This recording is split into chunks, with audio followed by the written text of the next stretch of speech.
بسم اللہ الرحمن الرحیم۔ ناظرین، آج ہم بات کریں گے بنی اسرائیل کے ایک ایسے نبی کی جن کو اللہ تعالیٰ نے دنیا میں طاقتور ترین حکومت عطا فرمائی تھی، بلکہ دنیا میں موجود تمام مخلوقات کی زبانوں کو خوب اچھی طرح سے جانتے تھے، اور تو اور ہوا اور جنات بھی ان کے تابع تھے، گویا کہ دنیا کی ہر شے ان کے تابع تھی۔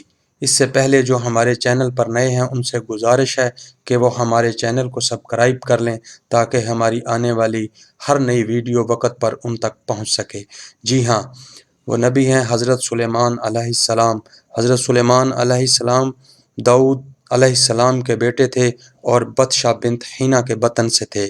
بطشہ ایک اوریہ نامی شخص کی بیوی تھیں۔ اوریہ کے شہید ہونے کے بعد حضرت داؤد علیہ السلام نے بطشہ کو اپنے نکاح میں لے لیا تھا۔ تاریخ میں ملتا ہے کہ حضرت سلیمان علیہ السلام انہی کے بطن سے ہیں۔ حضرت سلیمان علیہ السلام نے جب اپنے والد حضرت داؤد علیہ السلام کی جگہ سلطنت سنبھالی اور لوگوں سے کہا، جیسے کہ اللہ تعالیٰ فرماتا ہے، اور وارث ہوا سلیمان داؤد کا، یعنی نبی اور بادشاہ ہوا اپنے باپ کی جگہ پر۔ اور پھر حضرت سلیمان علیہ السلام نے اپنی قوم سے کہا، اے لوگو، سکھلائی گئی ہیں بولیاں ہمیں ہر جانور کی، اور تمام چیزیں اللہ تعالیٰ نے ہم کو عنایت فرمائی ہیں، بے شک ظاہری بزرگی بھی عنایت فرمائی ہے۔ کہتے ہیں کہ اللہ تعالیٰ نے حضرت سلیمان کو دنیا میں ایک طاقتور حکومت عطا فرمائی تھی، اور یہی وجہ ہے کہ بنی اسرائیل کے یہودی آج بھی اپنی عبادات کے اندر اللہ تعالیٰ سے حضرت سلیمان جیسی حکومت مانگتے ہیں۔ تاریخ میں آتا ہے کہ جب حضرت سلیمان علیہ السلام کا تخت نکلتا تھا اور آسمان میں ہوا پر چلتا تو تمام پرندے اکٹھے ہو کر تخت پر پروں کا سایہ کرتے اور فوج ان کے دائیں اور بائیں ہوتی تھی۔ بعض تفسیر میں کچھ اس طرح سے بھی آیا ہے کہ حضرت سلیمان علیہ السلام کا تخت وہ تھا جس پر سب کا سب لشکر چلتا تھا، اور ہوا اس کو آگے کی سمت لے کر چلتی تھی۔ شام سے یمن 1 ماہ کا پیدل سفر تھا، لیکن ہوا حضرت سلیمان علیہ السلام کے تخت کو آدھے دن میں شام سے یمن پہنچا دیتی تھی، اور پھر اس طرح یمن سے شام کی طرف کا سفر آدھے دن میں طے ہو جاتا۔ حضرت سلیمان علیہ السلام کے لیے اللہ تعالیٰ کے حکم سے ایک تانبے کا چشمہ بھی ملک یمن کی طرف بہا دیا گیا تھا۔ اس تانبے کو سانچوں میں ڈال کر برتن اور بڑی بڑی دیگیں بنائی جاتیں اور ان میں کھانا پکا کر لوگوں میں تقسیم کیا جاتا، اور جس جگہ زمین کے اندر مال اور خزانے ہوتے وہاں کی زمین خود آواز دیتی کہ اے سلیمان، جو کچھ مال مجھ میں ہے اس کو اٹھا لے جا اور اس کو اپنے کام میں لے لو۔ اور جنات بھی حضرت سلیمان علیہ السلام کے تابع تھے۔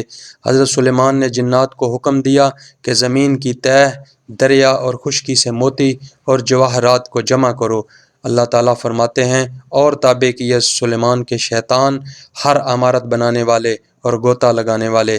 کہتے ہیں کہ پوری دنیا میں جہاں معلوم ہوتا کہ کسی جگہ جن انسانوں کو تنگ کرتا ہے، حضرت سلیمان علیہ السلام اس کو قید کر کے دریا میں ڈال دیتے یا پھر اس کو زمین میں دفن کر دیتے۔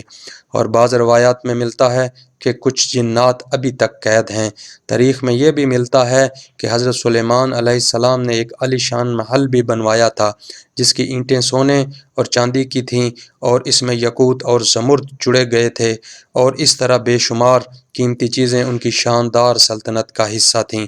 حضرت سلیمان علیہ السلام جب شاہی تاج سر پر رکھ کر اپنے پاؤں تخت پر رکھتے تو اللہ تعالیٰ کے حکم کے مطابق تخت اسی وقت حرکت میں آ جاتا، اور طوطی اور طاؤس بھی اللہ کے حکم سے اپنے اپنے پروں کو پھیلا دیتے، اور پھر اس سے مشک کی خوشبو نکلتی، اور حضرت سلیمان علیہ السلام اس تخت پر بیٹھ کر تورات پڑھتے اور خدا کی مخلوق پر حکمرانی کرتے، اور ہر ایک پرندے کی بولی کو خوب اچھی طرح سے سمجھتے تھے۔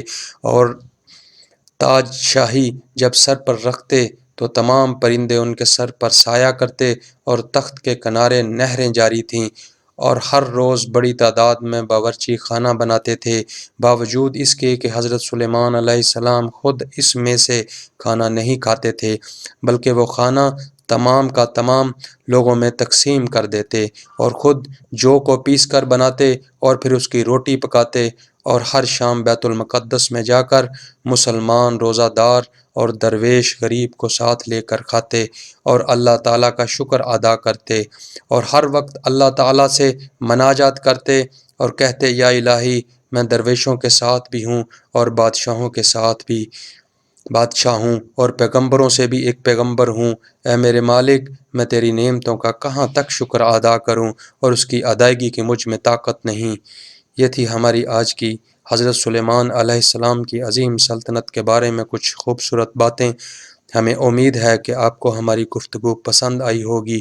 اگر آپ اسی طرح کی اچھی گفتگو مزید سننا چاہتے ہیں تو ہمارے چینل کو سبسکرائب کریں اور لائک کریں تاکہ ہماری آنے والی ہر ویڈیو بر وقت آپ تک پہنچ سکے۔ اجازت دیجیے، اللہ نگہبان۔